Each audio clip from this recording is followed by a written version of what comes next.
Bienvenida, bienvenido a Efectividad. Aquí hablamos de efectividad, pero sin olvidar las cosas importantes de la vida. Que si no, ¿para qué serviría esto del desarrollo personal y productividad personal, ¿no? Si no logramos ser un poquito más felices, aunque sea. La palabra japonesa Shinkansen significa literalmente nueva línea troncal. Y dicho así parece muy raro. Pero si te digo que se refiere al famoso tren bala de Japón y su red ferroviaria, se entiende algo mejor. De esta palabrita viene un efecto, el efecto Shinkansen. La explicación es algo que dijo un tal Mikawa. Si quieres que un tren vaya 10 km por hora más rápido, añade más caballos de fuerza al motor. Pero si necesitas que pase de 150 a 300, tienes que pensar completamente diferente. Hoy hablamos de cómo usar el efecto Shinkansen para gestionar crisis. Antes de nada, como últimamente sabes, estamos a punto del tema de la academia. Si todo va bien, si hay el apoyo suficiente, en breve comenzaré con una academia de desarrollo personal que creo que puede ser súper interesante y en donde nos vamos a formar juntos por un precio además pues muy económico para todo lo que incluye y vamos a poder desarrollarnos como es debido, ¿no? Entre todos vamos a conseguir pues cositas, trucos, nos vamos a unir nuestras fuerzas para seguir avanzando un poquito mejor cada día. Me han preguntado por los cursos Flash. No sé si he explicado bien este concepto. Estos cursos son cursos más sencillos que el curso que tengo del método CAR, que es bastante amplio, aunque se puede hacer en una semana o cosas así. Pero estos cursos Flash se pueden hacer en mucho menos tiempo. Y la idea que tengo es crear cursos que vayan directos al grano, que se pueden hacer a lo mejor en un par de horas. Así de sencillo, que solucionen temas muy concretos. Por ejemplo, toma de decisiones. O por ejemplo, cómo ahorrar. O cosas así, que después la aplicación evidentemente corre de cargo de cada uno de nosotros, pero lo que es la explicación del curso sea flash, sea rápido. Creo que pueden tener mucha potencia, que aunque sean cortos a mí me van a requerir mucho trabajo, pero no tanto en tu caso si finalmente te animas. Los títulos de los cursos, bueno, en efectividad.es puedes ver ya algunos de los cursos que están pensados, algunos ya los he empezado, así que ojalá y pueda acabarlos. Bueno, pues vamos con el tema de hoy. ¿Qué es Shinkansen? Pues se trata de una filosofía de cambio y podríamos decir que es el contrario de Kaizen. En Kaizen se habla de mejora continua, hay quien habla del 1% mejor cada día, de un poquito cada día, de aprovechar ese efecto de bola de nieve o de interés compuesto también, e ir mejorando poquito a poquito. Si tú eso lo repites todos los días, un poquito, al final consigues unos resultados increíbles, a largo plazo evidentemente. Esto en 2 días, en una semana, no se nota nada, pero poco a poco puedes conseguir mucho. Pero al contrario de Kaizen, Shinkansen busca el cambio radical y rápido. O sea, no tiene nada que ver, es lo contrario. Y la historia viene de la época en que Japón salió de una tremenda guerra con un montón de pérdidas. Al contrario de lo que sucedería en otra civilización, los japoneses comenzaron a reconstruir el país a una velocidad inaudita. Tanto es así que empresas que tenían sucursales en Japón veían cómo los empleados locales, allí en Estados Unidos o en Inglaterra, o en países europeos, se aferraban a la ley del mínimo esfuerzo, mientras que las filiales japonesas, sus colegas japoneses allí daban resultados increíbles comparativamente hablando. Viendo esto, en el año 1993, Jack Welch, de la compañía norteamericana General Electric, pues viajó, en ese momento, en esos años su empresa pasaba por un momento de crisis, como decíamos, los empleados no querían hacer nada. Así que cogió y se fue a Japón y conoció al responsable de la empresa en Tokio. Y ahí fue donde el directivo japonés le explicó a su compañero norteamericano cómo el país cambió de mentalidad en los años 60, cuando en particular se quisieron acoger los Juegos Olímpicos de Tokio en el año 64 y el país entero empezó a cambiar todo lo que tenían prácticamente y a renovarse hasta lograrlo. Una de las cosas que quisieron arreglar fue la red de trenes. Este señor Mikawa explicó que si quieres que un tren aumente su velocidad máxima en 10 kilómetros, basta con hacer algún ajuste. Pero si lo que quieres es un cambio radical de 150 a 300, entonces tienes que rediseñarlo absolutamente todo. Es decir, si quieres resultados distintos, muy distintos, no puedes pretender hacerlo lo mismo, hacerlo igual que siempre. Y tampoco puedes simplemente aplicar cambios al sistema que ya tienes.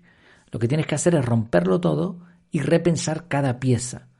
El resultado será lo mismo que antes, pero diferente. ¿Ves este dilema que hablan del barco de Teseo, me parece que era?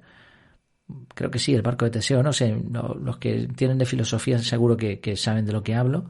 Si tú a un barco le quitas todas las piezas y vuelves a unirlas, ¿será el mismo barco o es un barco distinto?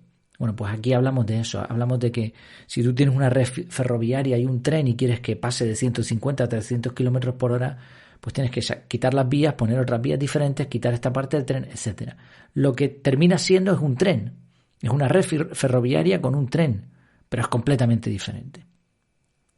La historia detrás del desarrollo es fascinante y si te gusta el tema hay un artículo muy bueno en Wikipedia.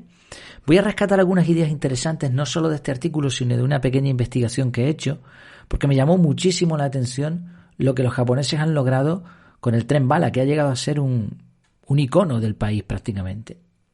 Por ejemplo, la historia inicial es cuando el gobierno japonés dio órdenes a la Japan Railways, la compañía ferroviaria de Japón, para que encontrara la forma más rápida de conectar Tokio con Osaka. La propuesta de los ingenieros era un tren que viajaría a una media de 100 kilómetros por hora, que era bastante para la época. Y eso lo convertiría en uno de los trenes más rápidos del mundo. Pero los ejecutivos pidieron, para sorpresa de los ingenieros, un tren el doble de rápido. Y esto parecía imposible. Para conseguirlo, los ingenieros sabían que tenían que pensar de forma distinta. Ya no valía con hacer arreglillos. Sabían que tenían que cambiar las dimensiones de las vías, los túneles, vencer la resistencia al viento, etcétera, etcétera. Y de ahí salió ese tren bala. Actualmente el tren bala traslada más de 150 millones de personas al año a altas velocidades y, ojo al dato, sin haberse registrado ningún accidente mortal en toda su historia. Ya es un dato interesante. Vamos a ver varios puntos muy interesantes. Otro tiene que ver con la eficiencia japonesa, eso del tiempo, ¿no? Lo tienen muy claro. El margen de retraso admitido es de un promedio de 8 segundos. Actualmente el tren bala puede alcanzar una velocidad de 360 km por hora y hay 9 líneas en total que cubren prácticamente todo el país. Aquí en España todavía están intentando hacer algunas de esas líneas y bueno, qué envidia, la verdad. El túnel Seikan, por ejemplo, es un túnel submarino que conecta la parte norte de la isla de Honshu, la principal isla de Japón, con la parte sur de la isla de Hokkaido. Y es el segundo túnel ferroviario más largo de todo el mundo, con 53 kilómetros. Pero además el 50% del trayecto lo hace bajo el agua.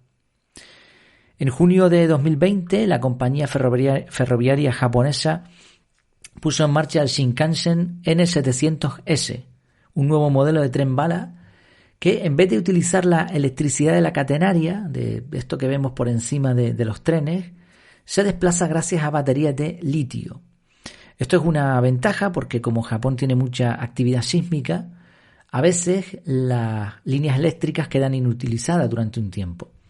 Sin embargo, este tren puede moverse hasta la siguiente estación, aunque a menor velocidad. Un traslado en tren equivale al 16% del dióxido de carbono que emite un viaje en auto. Así que en todo un año, los Shinkansen evitan el lanzamiento de 15.000 toneladas de ese compuesto químico. Esto me llamó muchísimo la atención, este dato. Un tren bala se limpia en 7 minutos. Si te gusta el tema, puedes buscar el vídeo en YouTube. Hay varios vídeos de limpieza de un tren bala en 7 minutos. 7 minutos en promedio, porque se puede hacer en menos. De hecho, los 7 minutos cuentan desde que el tren se para y los pasajeros empiezan a salir. Cuando acaban la limpieza, se comprueba que todo está hecho. Por supuesto, tienen un checklist. El equipo completo sale del tren, se alinea en el andén y de forma sincronizada hacen una reverencia hacia los pasajeros que están esperando para embarcar, y esa es la señal de que se pueden montar en el tren. En el año 2027 llegará a Japón un tren flotante que una vez más se convertirá en el más rápido del mundo porque actualmente parece que son los chinos. Los chinos llegan tarde a todo, pero superan al resto copiando mejor, haciendo copias buenas. Este tren que estará en el 2027, bueno, si llegamos a ese año, alcanzará los 603 kilómetros por hora y no tocará el suelo. Será un tren de levitación magnética con unos imanes súper potentes. Y así, al eliminar la fricción, todavía puede viajar a velocidades más altas. Hay algunos detalles interesantes más con respecto a la barrera del sonido y cómo tuvieron que solucionar algunos problemas también cuando un tren bala sale de un túnel. El efecto que se produce es potentísimo, es como un impacto, pues eso, contra el tiempo, contra el viento, contra el entorno. Y bueno, y ellos lo solucionaron de una manera muy ingeniosa. Estas son algunas curiosidades, pero ¿por qué las he traído al podcast? Porque creo que pueden ser interesantes para nuestra temática. Bueno, creo que hay algunas lecciones aquí.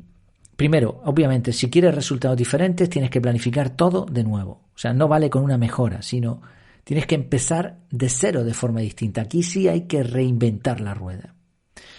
Segundo, no se trata de buscar una solución mediocre. No queremos eso. La filosofía Lean Startup no es lo que estamos viendo aquí. O sea, no es vamos a probar a ver qué pasa y después seguimos o desechamos. No, aquí tienes que conseguir un resultado, pero además con excelencia. Tercero, se requiere una sincronización exhaustiva. Cada punto, cada persona debe estar implicada al 100%. Cuarto, aunque el coste del proceso de la puesta en marcha es enorme, evidentemente, de personas, de tiempo, de gasto, pero el funcionamiento posterior a partir de que empieza debe ser simple y eficiente. Por lo menos simple de cara al usuario. El usuario no tiene por qué saber la complejidad técnica. El usuario tiene que estar cómodo, le tiene que parecer sencillo. Y si investigas un poco sobre el tren bala, verás que el servicio al cliente es extraordinario. Y también eficiente, tiene que gastar poco. O sea, no puede ser una red ferroviaria que haya que mantener y que sea imposible de mantener eso, como sucede a veces, que inventamos cosas o ponemos en marcha sistemas o infraestructuras que después no hay quien las mantenga. No, el objetivo es ser eficiente y para eso hay que gastar al principio. Es mejor gastar al principio mucho que gastar durante mucho tiempo mucho también. Y por último, no hay margen de error. O sea, aquí no podemos permitir que un tren se descarrile cada 2x3 y mueran gente. Estamos hablando de velocidades enormes. Así que no se permite el error. Me llama la atención y viendo estos puntos que esto se pueda lograr, porque si no hubiésemos hablado del tren bala al principio y dijésemos que en un proyecto de trabajo tienes que conseguir todos estos puntos que he mencionado ahora, pues probablemente nadie no solo no estaría dispuesto, sino que nadie daría un duro por ese proyecto, porque es muy difícil de lograr todo esto. O sea, dijeron 100 kilómetros por hora, no, 200. Y ellos lo han aumentado y dijeron, pues todo el país, y el tren se va a limpiar en 7 minutos. No había por qué, a lo mejor, de tanto. Y no hay margen de error, y tiene que ser eficiente, tiene que ser limpio, tiene que estar sincronizado. Pero ellos lo consiguen, y la filosofía japonesa, ese cambio de mentalidad, tiene mucho que ver. Así, en nuestros proyectos, sobre todo en los que importan de verdad, podemos aplicar esta filosofía y esforzarnos. La parte en donde tenemos que trabajar más aquí es en el diseño. Hay que ser perfeccionista a un grado máximo, porque después vamos a disfrutar durante mucho tiempo de los resultados.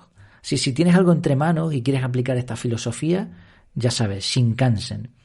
De todas formas, ambos sistemas, Kaizen y Shinkansen, Shinkansen, sí, ¿no? Shinkansen, sí. Estaba mirando por si acaso lo estoy pronunciando mal, aunque seguramente en japonés suene mejor que como yo lo digo. Bueno, Kaizen y Shinkansen son complementarios. En unas ocasiones hay que usar uno u otro, pero también se puede usar uno después del otro. Se puede usar Kaizen y cuando ya no se logra mejora, porque esto es una de las grandes mentiras de la productividad personal, se dice eso del Kaizen y de logra una mejora de un 1% cada día. No, esto tiene un límite. Hay un momento en el que no puedes simplemente seguir mejorando por repetición, ¿no? O sea, hay unos límites naturales de las cosas en donde pues ya no vas a poder lograr más porque el sistema es el que es. En ese momento es cuando entra Shinkansen. Ahora se rompe el sistema y lo hacemos todo de nuevo y damos un salto. Y después otra vez de nuevo, si quieres, aplicas Kaizen y así, uno detrás de otro. Así nada, la propuesta que hago es, aparte de que pueda ser más o menos interesante este episodio, ¿por qué no lo pones en práctica en alguno de tus proyectos, en la empresa, en algo de tu casa, no sé, en lo que quieras? Al menos es interesante sobre todo el saber que no todo es mejora continua y que también puedes utilizar este otro sistema, Shinkansen y Kaizen, dos palabritas japonesas que seguro que nos gustan mucho. Kaizen es más conocida, pero podemos utilizar la otra también y contársela a nuestros amigos. Por cierto, hablando de excelencia, estaba pensando en este episodio si yo puedo aplicar esa excelencia a lo que estoy haciendo, a mis contenidos y demás. Y lo cierto es que ahora mismo no puedo. Pero ¿lo conseguiré en la academia? Pues ese es el objetivo. Mi objetivo es que en poco tiempo pueda lograr algo excelente. No una tontería y más por internet, no unos contenidos más que los podrías encontrar en cualquier sitio, ¿no? Quiero lograr algo más, algo que sea un conjunto de herramientas que permitan a más personas potenciar ese desarrollo personal. Pues muchas gracias por tu tiempo, por tu atención y hasta la próxima.